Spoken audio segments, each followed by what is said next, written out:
What if I told you that every time you swipe your credit card, even when you pay your bill on time, the bank is still making money off you?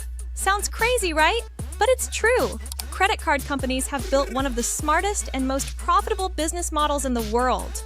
Let's uncover how it really works. 1. The hidden business of plastic money. Credit cards seem simple. You borrow now, pay later. But behind that shiny piece of plastic lies a billion-dollar machine designed to earn money from every single transaction. Most people assume banks profit only from people who don't pay their bills. In reality, they make money from everyone, including the most responsible cardholders. The secret lies in understanding how the credit card ecosystem operates. Every swipe, fee, and purchase is a piece of a complex puzzle where you, the user, are both the customer and the product. 2. Transaction fees, the merchant's hidden cost. Let's start with the first money stream, transaction fees. Whenever you buy something with a credit card, the merchant, not you, pays a small percentage of that transaction to the card network. This is called an interchange fee. For example, if you spend $100 at a store, the merchant might only receive $97. The remaining $3 goes to the credit card company, the issuing bank, and the payment network, like Visa or MasterCard. Now imagine billions of transactions happening every single day.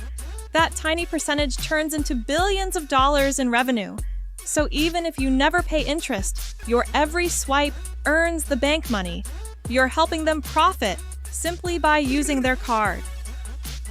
3. Interest charges, the real gold mine. Now, here's where credit card companies truly make a fortune. Interest payments. When users don't pay their balance in full, interest begins to pile up. These interest rates are extremely high, often between 20% to 30% annually. Let's put this into perspective. If you carry a $1,000 balance and only pay the minimum amount each month, you could end up paying over $400 just in interest, without buying anything new. This interest income is the single largest source of profit for credit card issuers. It's how they turn everyday spending into a long-term revenue stream. Banks want you to carry a balance. That's why they send minimum payment reminders instead of urging full repayment, because your debt is their income. 4th, annual fees, paying to borrow. Next comes annual fees, another clever revenue source. Many credit cards charge users an annual fee, especially those offering rewards, travel benefits, or cashback programs.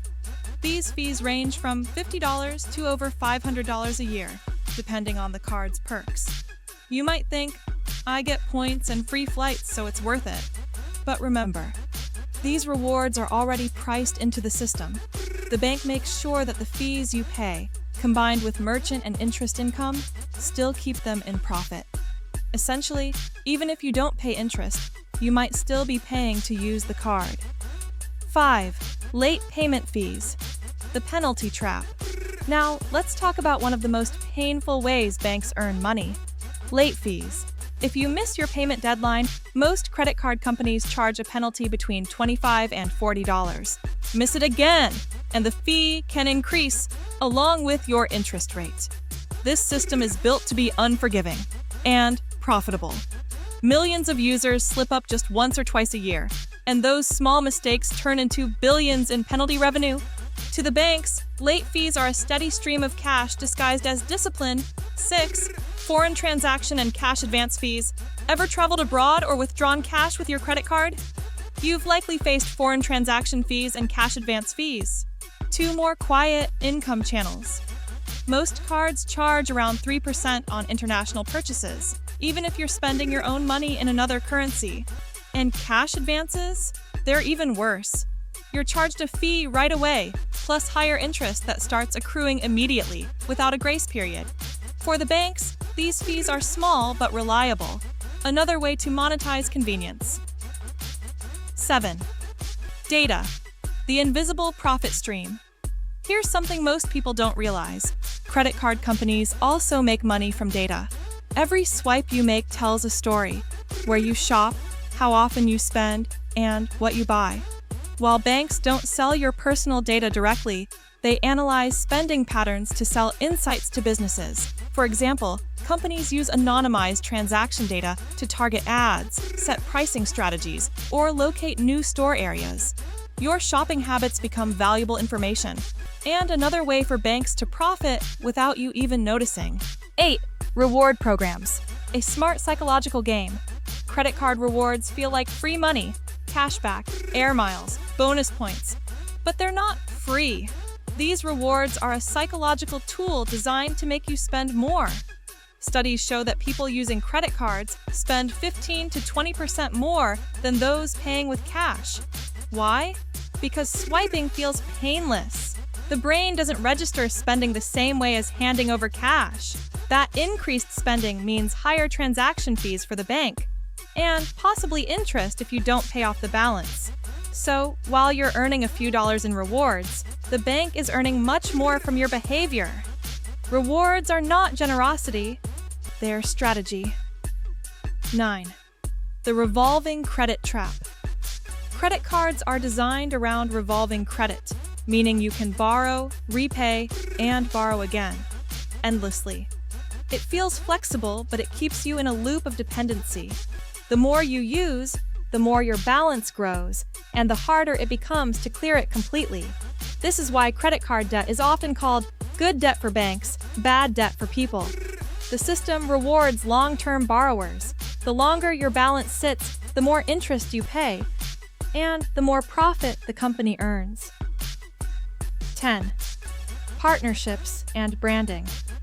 Many credit card companies also profit through partnerships with airlines, retail brands, and hotels. When you use a co-branded card, such as an airline or store credit card, both the bank and the partner company share the benefits. The partner gains loyal customers, and the bank earns fees plus interest from cardholders. This creates a win-win for them, not necessarily for you. 11. Balance transfers and introductory offers. Ever seen offers like 0% interest for 12 months? Or transfer your balance now and save? These offers look helpful, but they're designed to attract new debt. Once the promotional period ends, high interest rates kick in. And if you miss a single payment, the full interest can apply retroactively. Banks use these offers to move customers around and lock them into long-term repayment cycles. It's a brilliant and profitable marketing move. 12. The bottom line, the game you can't ignore. So, how do credit cards really make money? They profit from spending, borrowing, data, and behavior, not just from debt. Every transaction, every reward, and every delay in payment adds to their bottom line. Whether you're a responsible cardholder or a chronic spender, the system is designed to earn something from you. But here's the twist. You can flip the game. If you pay on time, avoid carrying balances, and use rewards strategically, you can benefit while denying banks their biggest source of profit. Don't forget to like, share, and subscribe.